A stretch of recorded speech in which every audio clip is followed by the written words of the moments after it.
Hello everyone, Stephen Masida Mwale here. I'm going to show how to write a C++ program which can reverse a string. So any string, when you enter a string, this C++ program is going to reverse it.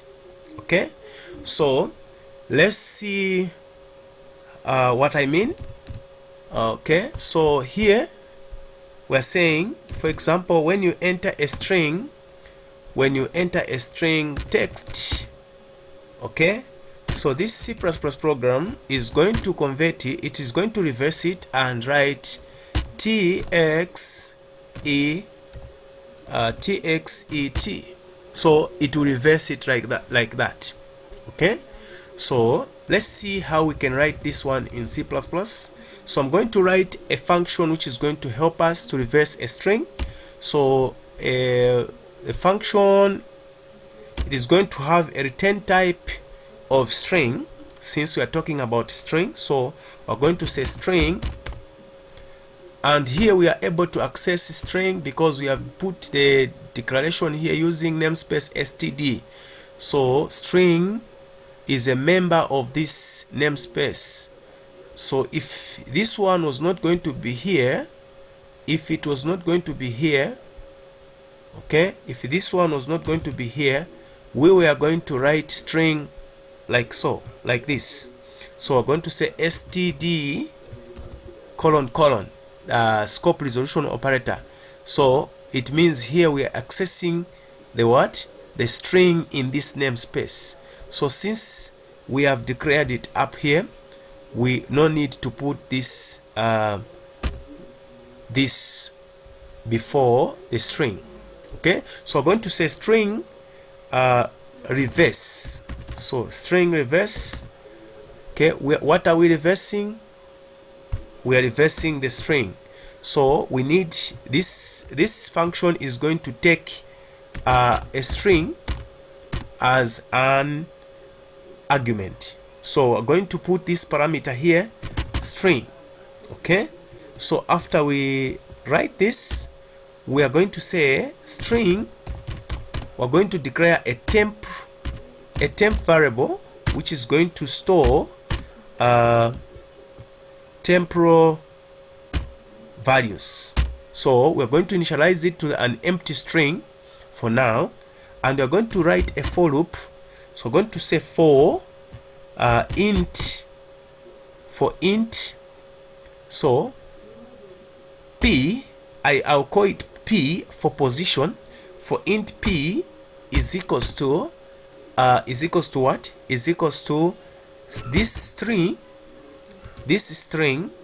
dot length. Okay, dot length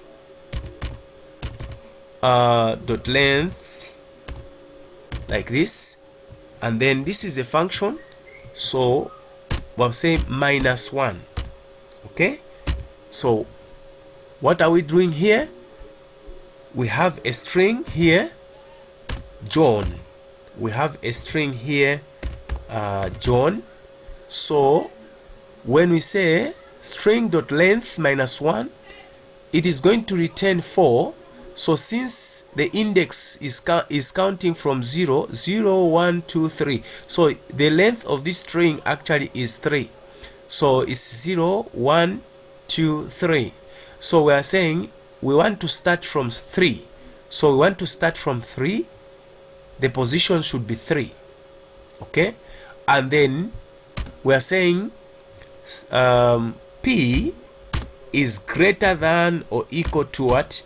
Equal to 0. So it's coming from n going to j. So this is 3, and then this one is greater than or equal to 0, which is j. So it will iterate through all this, it will traverse through this string and see all these characters here.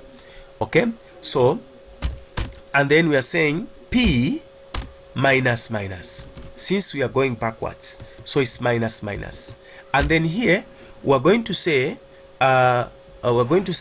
temp, this temp variable, we're going to initialize it now to string, this string, the argument, and then we are going to split this string into an array, and we are going to put the P there. Okay, so here it means we have just put, it will just override, but we want this one to append. So how do we append? We're going to put, we say plus equals, so meaning it's the same as temp is equals to temp plus this. So you can write it like this. Okay, so to make things simpler, we just put plus equals here. So we put plus equals that, and then here we need to return. Since we have a return type here, we need a return statement. So return, we are going to return what? We are returning temp. So we are returning this temp. Okay, so we return this temp. At this point, this function is going to do the job of reversing the string. Okay, there's also another way of writing a for loop where we can remove these curly braces. So we can remove this one and leave it like this, or even put it in the single line like this. This is another way of writing a for loop. Okay, so we'll write a for loop without braces. However, for readability sake, we need to put those curly parentheses there, so that the code is clean and it is readable to many people. Okay, so here we are now going to make use of our method, of our function. Okay, so I'm going to write string text here. This is the variable which is going to hold our text, and then I'm going to say cout. Okay, so we want to prompt the user, so provide input, so we say input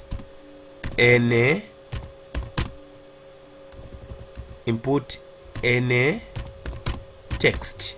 So the user is going to be told to input any text, and now we're going to store this text from the console into this variable text.